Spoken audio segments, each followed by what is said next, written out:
Hi Stella, how are you? Hi, I'm pretty good across the world. Yeah, Hello, lovely, Stella. lovely to see you. So we're really excited to have Stella Topaz from Australia, Sydney, Australia, who is a sexological body worker and therapist. No, practitioner, a practitioner. And Stella's going to chat with us today about what is sexological body work, which is really exciting. But to start with, yes, it is a mouthful. But to start with, Stella, tell us a little bit about who you are and what you do. That'd be a good start. Yeah, thank you. So I live in Sydney in Australia. I've had a long career as a nurse and working in management and community health and things like that. And about 7 years ago, I just was like, I really think I could do some hands-on work in a different way. So now I do some nursing work and I do some sexological body work. And I also do scar remediation on people's scar tissue, and I do erotic education. Okay, and so how did you get into it? What was the impetus of it? Like, did you just Yeah, like there must be something that kind of the thread that brought you from nursing yeah, and through being a therapist? yeah. I think I always felt really good in my own body, and I somehow grew up feeling good in my body, and I always enjoyed my sort of erotic body, and I always felt good against all the messages and the pressures that we get, particularly when we're raised as girls and women. Somehow I seem to survive that and be able to always have this inner core strength and a sense of sort of sexual well-being. So in my probably in my late 40s, I started doing more courses. I was just doing them for myself. So I did some things on tantra, did some things on sort of playfulness and body positivity. I was doing some performances in my own sort of queer community. And I suddenly started thinking I could actually be a practitioner, not just a receiver of these modalities. So then I went and learnt about breath and tantra. I did a course which spanned over about 6 to 8 months in sexological bodywork, and then I've also done quite a long course around teaching the wheel of consent, which is really about that really connects the body work with how we communicate and how we ask for what we want. Yeah, yeah. And I suppose there's no real particular training in it then. So it's like you've basically taken lots of different modalities and lots of different ideas and you've created. Yeah. But is it a recognized thing these days? Actually, sexological bodywork is a recognised, it's not a university-based course, but it's a recognised course of practice, and it's a certified practice. And it originated in California in the AIDS era in the 80s, when a lot of people who were really into community, queer, LGBTI community, lots of play and fun, and suddenly they couldn't have sex or touch each other. And a lot of people, because of the fear of AIDS and the grief and the loss and all these things were happening. And then this core group of people started saying, we have to learn how to touch again. And so they developed a course of study that really looked at how do we start to reconnect with our own bodies and our own sense of power and erotic well-being, and then how do we engage with other people. So it really came out of a bit like what we're going through now. It came out of a crisis. It's so interesting that I mean, that's part of the reason why we wanted to speak to you, because we know that at the moment with what's happening with COVID-19, that there's people who are isolated at home, that we're not being able to touch each other, that this whole idea of self-distancing. What does this mean, and how does that affect us emotionally, physically, mentally? Because we are touchy-feely beings. This is how we, and I mean that one of the things Nat's really struggling with is not being able to touch, not being able to touch her clients. So it's really interesting that it came out of like your discipline has come out of another virus.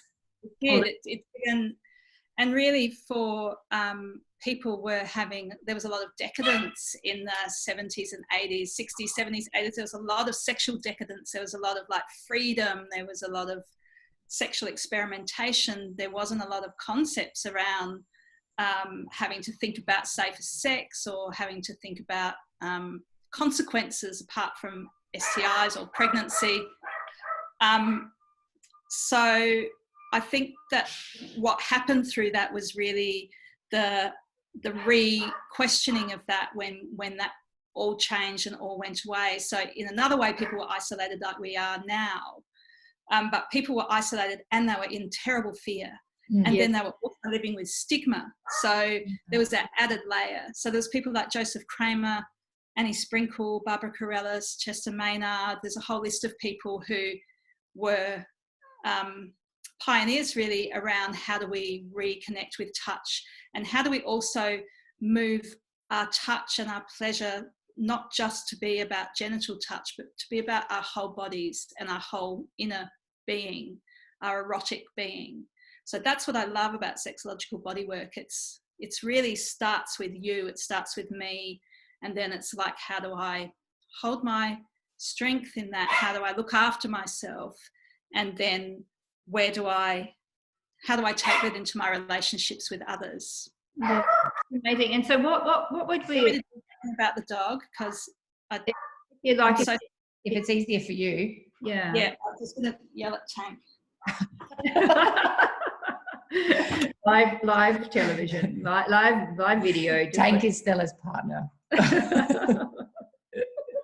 not the dog. It's interesting, isn't it? I didn't even think about the fact that this disciplines come out of and you know the HIV and AIDS crisis. Very interesting, yeah. Very real life down. So what would people expect in a session? Tell us a little bit about. Well, yeah, I mean, even though it's been around for decades, it's still a fairly unknown, and it is across the world. Like there will be practitioners in Spain, there'll be practitioners in different parts of the world, the UK, America, and Australia, and but it's still not very well understood. And of course, it's got stigma because it's got the word sex in it, and also there's still stigma about people having conversations or education about sexual practices or intimacy or erotic power. So often people come to see me because they're in some sort of transition, I guess. The most common thing I would hear would be things like, had a breakup, or I've got a new lover and I want to do things differently, or I've had a breakup and I don't know whether I'll ever feel sexual again, or I don't want to make the same mistakes again, or I'm having menopause and I feel like my mojo's just gone and I don't know whether to just accept that, or I don't know whether to try to restore that or find that. So it's usually like some sort of question around, where am I in my current relationship with my own body, and where do I want to be in relationship to others? So it's often those sort of questions, which as you can imagine, when someone comes with that, it's not like you can go, okay, here's the answer. It's a slow and very individual process to work with someone through that. Sometimes it might be something really practical, like it could be orgasmic stuff, like I want to know how to have a different feeling, I want to know how to orgasm. So it can be some practical things like that, but it's generally more questioning, what do I want? Who am I? What am I doing sexually and in my well-being? Yeah, I think it still does have a stigma around it, the whole idea about, and there's a vulnerability, because we're all supposed to be able to get it on. You know, we're all supposed to go, we're all fine. And it's interesting that you brought up menopause, because it's one of the things that I'm really interested in helping at the moment, because I have a lot of clients and a lot of people who are actually saying, hey, I'm going through this and I just lost it somehow. I'm not sure how to get it back. Whether that be how they care for their bodies and see them, their self-image, but the whole idea of also losing that part of, you're losing a part, it feels like you've lost a part of yourself. And so in a session, how would you, like, do you tailor every session to each individual? Yeah, every session really is tailored to an individual, and I'm getting more skilled at that as I get more experience, because it's a newish thing for me to be doing as well. And what I feel more confident about offering to people is to really say, look, this will be a process. Like, you're welcome to come once and see if it's going to be of value, but it's usually about a committed process over a period of time, like any other modality. Yeah, absolutely. Like, you can't just go to Pilates once and then it's like fixed it, and you can't, just have a massage once every 5 years. You need to tend to this, and it's also a questioning. Mostly where I start is about what sounds to people like almost a funny question, but it's like, what do you like? What do you want? How do you want to be touched? And it sounds so simple, but most of us have really often lost touch with that. So we're like, oh, the way my lover or my last lover, they do it, they know what to do. And it's like, but what do you like? And how do you ask for that? It's really confronting. Yeah, it's confronting. So sometimes we start with really slow processes of starting to get back into your hands, into your skin. What sort of sensations do you enjoy? What's it like to hear a yes? What's it like to hear a no? How confident do you feel to say to a partner, oh, could you pause, or could you actually not do that? I don't like it. I know you're trying to be really lovely, but actually don't like that touch. It's really difficult.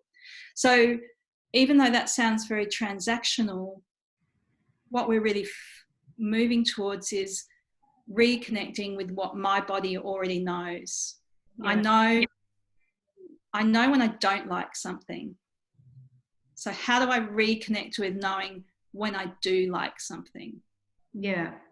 So if someone approaches us and they try to hug us, we know if our body goes, we know when our body sort of like stiffens or bristles or goes, oh, I don't really feel like this. We know, but we don't often know how to say anything, but we know the feeling. So how do we build on that? And then how do we build on the feeling which says, my yes is like a really great yes. I really would love you to just put your hands on the small of my back and leave them there for 5 minutes. Will you do that? Yeah. And if someone says yes, you're like, oh, yummy, yummy, yummy. Like, your yes. So you build that language from the body. It's really interesting. And how long does a session normally last? I have 2 session lengths at the moment. I have a 75 minutes or 2 hours. Okay. And the 2-hour ones I really love the 2-hour ones, because you can travel through a lot of things. You can talk, do little exercises, play little games of talking games. You can have some touch. So I can do touch in my sessions. The touch is always for you, for the person. It's never for my purpose, it's for them. And the touch is always them learning how to ask for or receive touch. Yeah. They're not tolerating anything. So if I say to someone, how would you like me to start putting my hands on you? If they just go, oh, you do what you do, it's like, no, I'll wait till you. And then someone might say, could you just put one hand over my heart? It's like, yes. So we start through that process, and that can lead to all sorts of surprising things. It can lead to work that is erotic. It often leads to work that's more self-discovery, sometimes erotic based, sometimes not. Yeah, it's really always empowering by the sound of things for me. Yeah. I feel like we do some things like anatomy. We might do mapping. Someone might get out a mirror and learn about their genitals in a way that they haven't ever done. Like, people might have never looked at themselves in the mirror. It's not uncommon for us. It's like, we know our face. We scan our bodies all the time, but we may not even look at our sexual parts, which are so much part of our pleasure or our fear or our pain. Yeah. So there can be those sort of educational things as well. So it is very intimate, but it's very boundaried. It reminds me of it was Colette Mann who did the vagina monologues. Yeah. And she, you know, she did this whole skit about the fact that most people think like there's a 3-piece suite down there. You know, like it's like, you know, what does your 3-piece suite look like? Oh, well, you know, it's like my grandma's old, you know, velour couch, you know, like that most people don't actually have a real understanding of who they are and what it looks like. And whether you could pick yourself out of a row of pictures, you know, could you tell which is your vulva, or could you tell, you know, from someone else? And does it matter? Maybe it doesn't matter to everyone, but it can be a real reclaiming. Yeah, for some people, exactly. And as you said, it's totally individual, whether it just be coming back into yourself and understanding what is your reality of being, or is it more than that? Do you want, you know, do you need more than that to actually find that part of yourself again? I know it's really, really interesting. And so how do people get in touch with you? Like, do you do online consultations now, or have you started doing this to lockdown? Yeah, I have. I mean, we've been sort of thrown into that reality. I mean, most of my work has been face-to-face, and people usually find me through a web search. So my practice is called Abundant Body, and that's pretty easy to find. And I do get referrals from counsellors and talk therapists who are like, someone needs to go and learn how to touch. They can't talk about it. They need to do it, you know, they need to feel it in their skin. And, but yeah, so Facebook, Instagram, website, most inquiries come through my website. I've started to do some online work. I've done some one-to-one online sessions, and that's still a learning process, which I'm thinking you're going through as well. And I'm just starting to do some groups. And actually groups online can be great, because you can have, like today, there was 11 of us on the screen together, breathing, doing some, you know, sort of some shaking movements, doing a bit of patting, like whatever you want to do, we just work through it. But people feel reconnected with their body, and they feel in connection with other people doing that together. It's quite a lovely and surprising process. That's amazing. Well, I'm definitely interested in getting back in touch with you to do something with our menopause women, because I think it's one of the biggest things that come up for us when and I think for us as health workers as well, you know, we do work, you know, we work on lots of different levels, but the whole sexuality side of it, it's still, as you say, taboo, and it's like the last bastion. We still haven't actually crossed that bridge yet, and I think it's something that has to come out into the open somehow, because it's the only way we're going to actually progress through it. So I'd be really interested in chatting a bit further next month when we start to bring that in. So it's so beautiful to speak to you, girl, and we're really happy to have you share with us what you're doing, and send us through now your website, and we'll put it up on the site as well, so people can get in touch with you, and we can you know, see what we can do. It's so beautiful and healthy what you're doing for people. Yeah, I mean, I really feel at this time as well, we're feeling a lot of restrictions, and there is also a way of looking at this as an opportunity to reconnect and nurture ourselves, whether we're in a couple or whether we're on our own, because there is actually a possibility that we can spend time wondering and paying attention to our core needs, and some of those needs are for touch and comfort. Some of them are for stillness, for breathing. You know, it's actually an opportunity to develop some skills, feel some grief and sadness as well, but there also can be some real gifts in that. So I feel like it's not incompatible with what we're going through. Yeah, I agree. That's why we wanted to talk to you. Well, take care, gorgeous girl, and we'll be in touch, huh? Thank you. Yeah, thank you so much for having me. It's You're really welcome. beautiful to see you and to talk to you. Speak to you soon. Bye.